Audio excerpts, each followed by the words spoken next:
everyone. Welcome back to the layout, the Union Pacific Railroad Evanston subdivision in HO scale. Merry Christmas to everyone. We're just a week away. Hope you're enjoying the holiday season with Christmas. Let's see, 8 days from now, Christmas Eve, just a week away. Hope you're having a great time, enjoying the season. Do have some things to share with you on the Union Pacific Railroad, the things that I did this last week, which as you can see is some more ballasting. Want to share that with you along with, of course, some commercials and stuff, but I definitely got a lot done, kind of a major accomplishment here, getting this room almost 100% done. Definitely looks pretty cool with all the scenery, and at least basic scenery, done here in the Evanston Yard area. Okay, first commercial.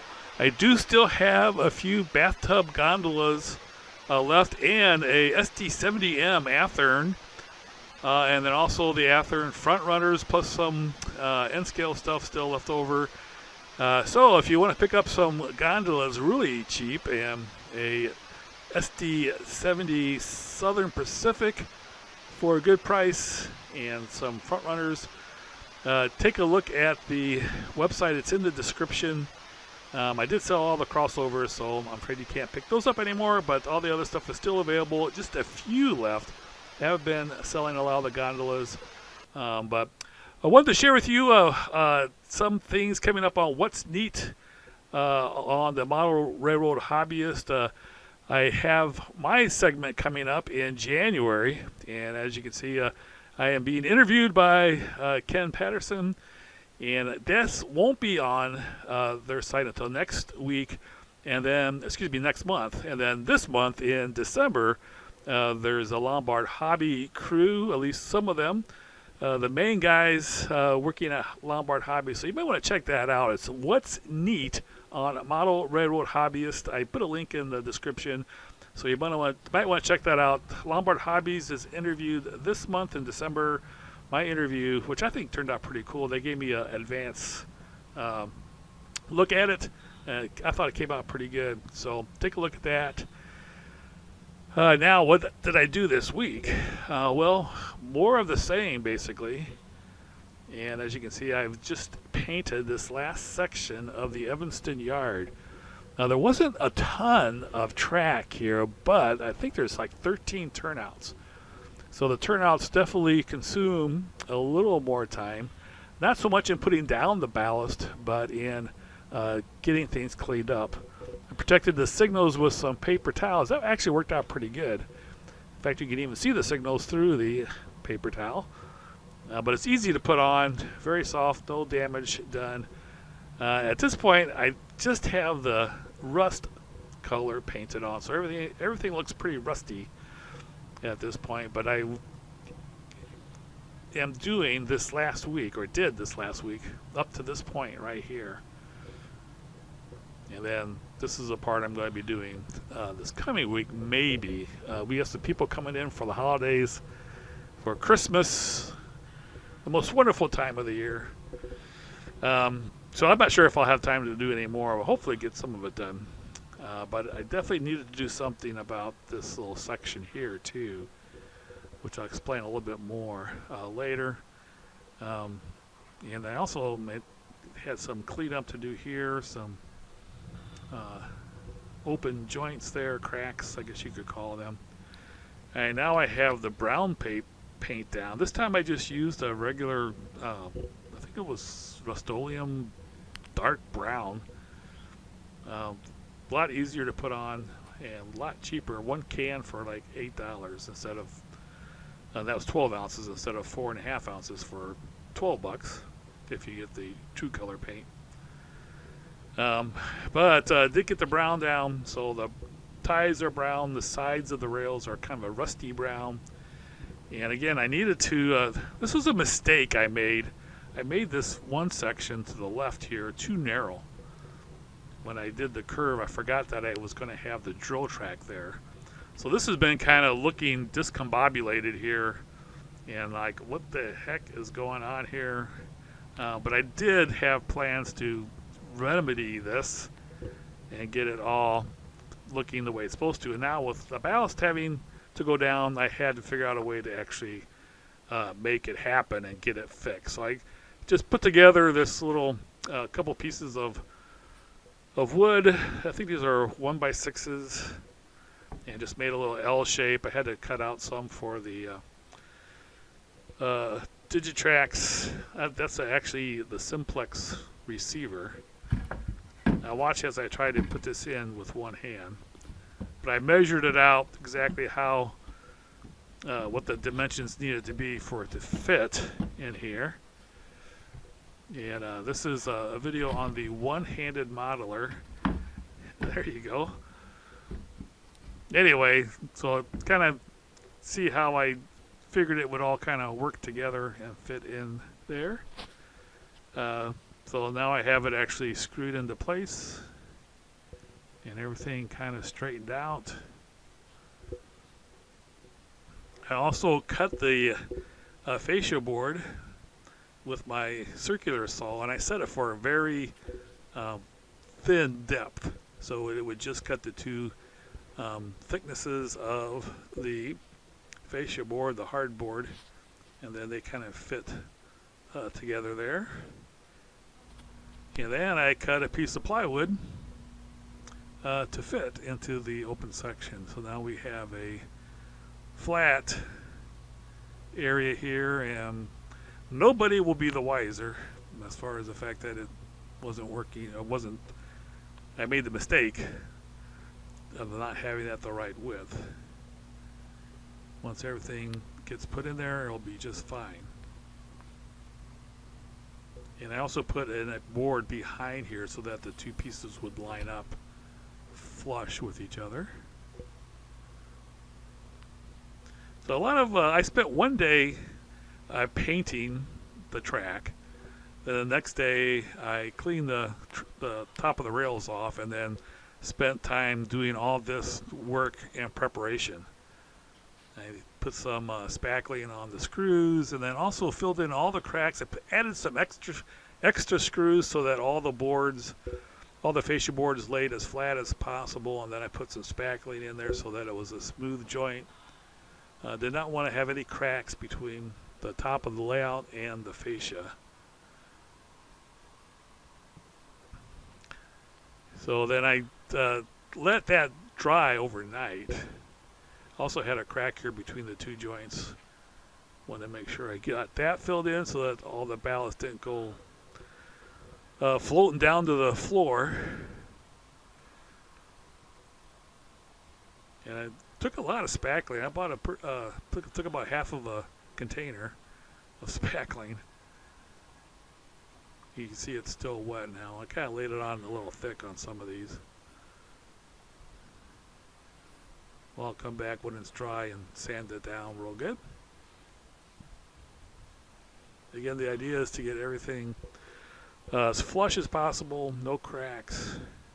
Now you can see it looks like it actually is supposed to be the same thickness right through this area here, and then go wider as you go to the throat and the full extension, full width of the yard. So at this point, then I'm pretty much ready to go ahead and put the ballast down. This is the ballast that I had on hand. I did stop at Lombard Hobbies and pick up some more. So I had 3 canisters of the brown fine ballast and 3.5 canisters of the fine gray ballast. And I kind of wanted to get a video of this so I could see if I could actually figure out how many canisters I actually used. I'll give you a hint. I used more gray than I did brown, which makes sense because the main line is pure gray and the yard is a 50-50 mixture of gray and brown. So here you see I have a lot of it down already on the main line and on much of the yard. Again, the turnouts don't take a whole lot of extra time to put the ballast down, although it does take some extra time because you have to make sure you clear out the ballast from the the frog and the wings and the points and everything. Make sure that you get as much ballast out of there as possible. Now, some people don't put any ballast at all where the points are, but I go ahead and put the ballast on the whole turnout and then just take the time that it takes to get it all cleaned out. Once it's dry, it really isn't too hard. It's a little time consuming, but it's not too hard to get the turnout working again. So here you can see I almost have it all done. Have all the main line done and then most of the yard. Now this is dry at this point. And again, you can see I used the little plastic styrene sheet that I had left over from another backdrop and put that up against the backdrop so it would be protected from the paint and also then from the water and the glue.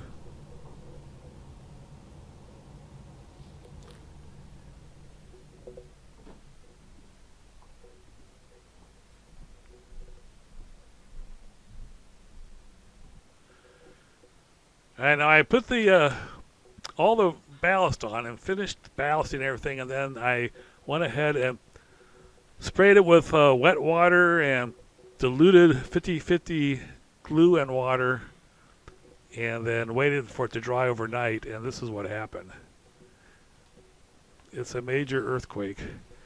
Actually, it's a major warpage from that little piece of wood that I put in there. It kind of makes a nice ramp. I was trying to figure out how I could make a loading dock there somehow, and it didn't work out. So why did this happen? Well, it's because I forgot to screw it down when I put it in. I just set it in there, didn't actually screw it in. So here's a screw here in the middle. Once I screwed it down, it laid flat, no problem. Now, once I did screw it down, though, I had definitely some major disruption here. And I basically just cleaned that all up. Put in a couple more screws. So I had 3 screws there to hold it down. And then I cleaned out as much of the disrupted ballast as I could. You can see there's some empty spaces there. And so on. And then I went ahead and put some more ballast down.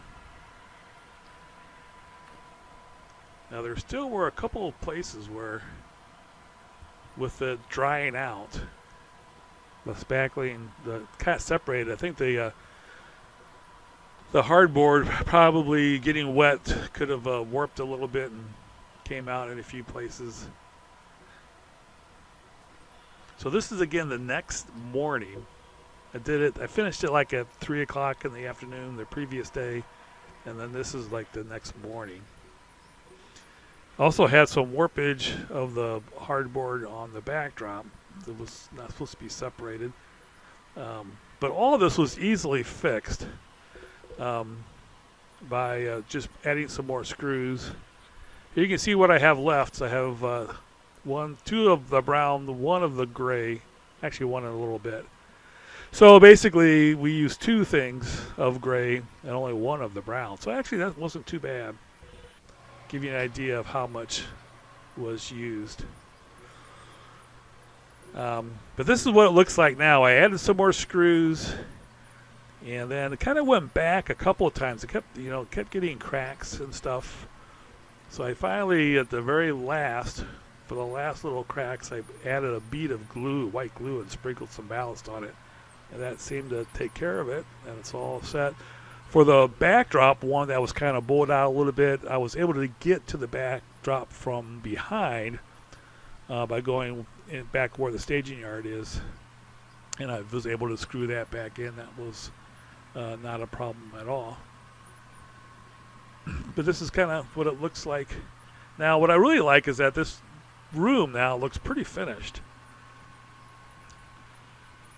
Got the upper level and the lower level basic ballast in scenery, or I should say scenery and ballast in. This is what it looks like. And I have all the turnouts working and functioning properly here.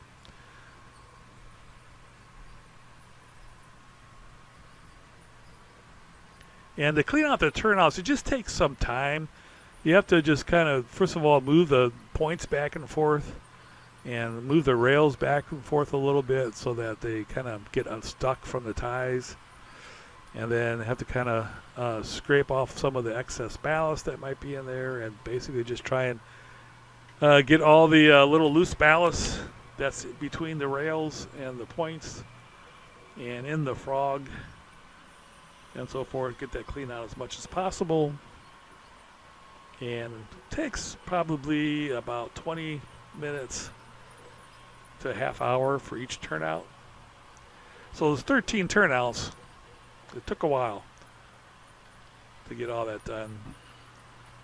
I still want to try and figure out a way to push this backdrop back here a little bit. I can, as I said, I can access this from behind. So I think I'm going to try and figure out a way to, if I can just put like a contact right there, maybe 3 points where I could push it up against the backdrop. But it looks good, I think, even without that little extra down here. It's amazing what a difference having the ballast down makes. Big difference from appropriately colored ballast and nicely applied ballast compared to just track on plywood. And again, this is the way the entire room looks. Definitely a big change from 2 years ago when it was just basically unfinished basement.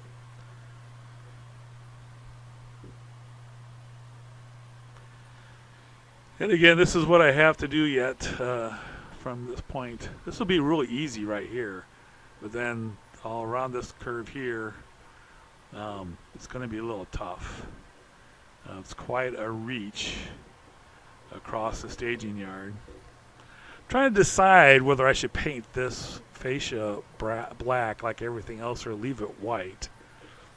I like the staging yard being white on the inside because it helps and re-railing. If there's any derailments in there, you can really see the track and the trucks and so forth to put things back on track with the white. But I might put the black on the outside. So we'll just have to see how that goes, but it's going to be a little bit of a challenge to get that done. And I also want to get these here up. Not only can you see them, but notice the shadow on the backdrop. When it's down, now my hands kind of get in the way. But there's no shadow, no shadow. Shadow, no shadow. So I definitely need to get those up. Now there's nothing above them except, about 2 inches away there's the plywood from the top of the second level. And then you can also kind of see them. Now if I stand way back here at my eye level, see, you can see them. And if you're a little shorter than I am, you can definitely see them.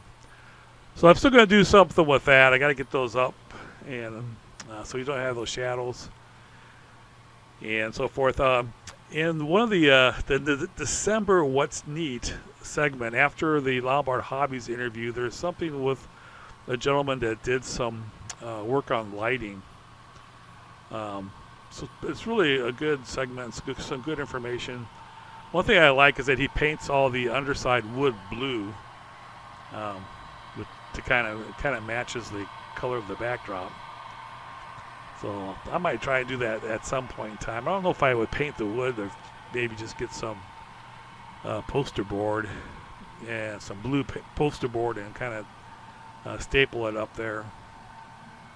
That's going to be way down the line, though. I probably won't do that until I get everything else done. When I'm operating and running trains myself, I really don't see the underside at all. It's only when I'm videotaping, taking pictures, and so forth. By the way, I did take a bunch of nice photographs of the layout at the point that it is right now, and wrote an article for the Model Railroad Planning that Model Railroader puts out as an annual think the 2025 issue is coming out January 5th. I want to check that out. Now, I just submitted the article, so obviously it won't be in the 2025 issue, but they were pretty excited about the article, and I think they will probably put it in the 2025 issue. So something to look forward to as we see a train going through. This really definitely looks so much better with the ballast, especially with it being completely ballasted all the way around. Just that little bit around the corner.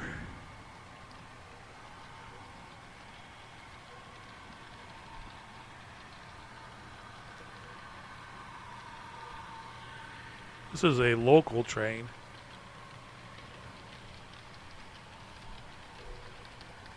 Coming through.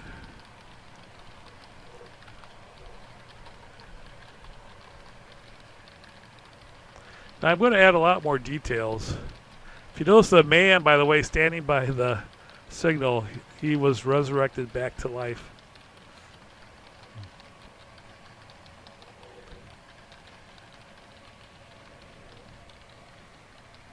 I decided also to keep these trees. You may notice that I painted the trunks of a grayish color. I think they're a little too light of a gray right now, but I'm going to repaint them again, maybe a darker gray or a brownish gray. But I think with the trunks painted, they actually look pretty good. As we now see a train coming from the other direction. There's just a little bit of a dark spot there between the two crossovers. We have to do some rearranging of the lights as we have a tank train, I think, coming through.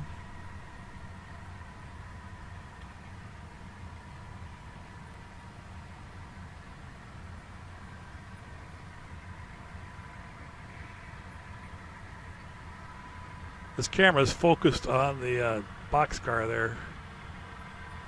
Should have lifted up the focus a little bit.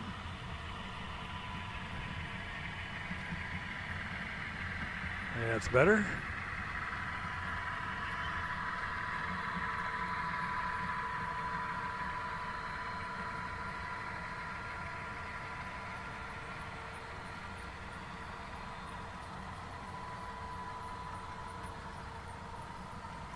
Now you can kind of see the dividing line between what I did this last week and what I did the week before.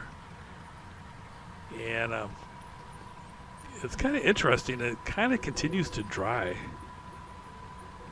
and continues to change color as it dries. It looks a little bit starker on the video here than it does when you're standing at the layout.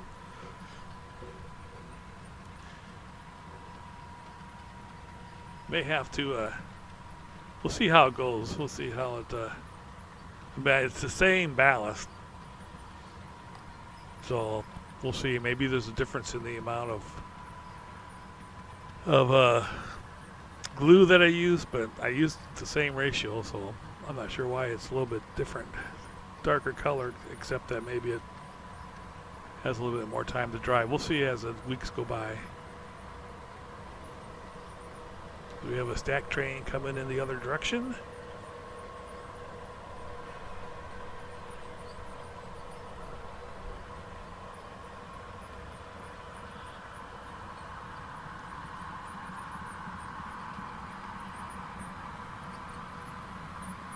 And the green signal knocked down the red.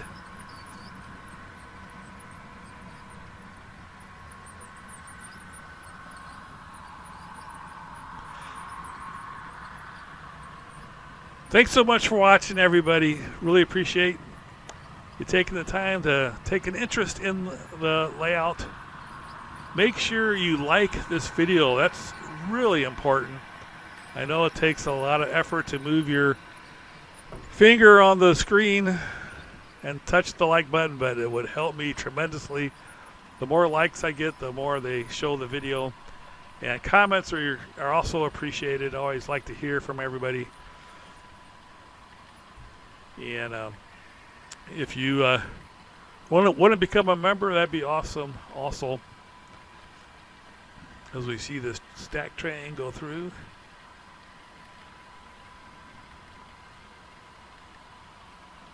Have a great week, everyone. Hope you take it easy. Hope you have a lot of time off for Christmas and get a chance to spend some great family time during this Christmas holiday. Have a great week, everyone. Take care.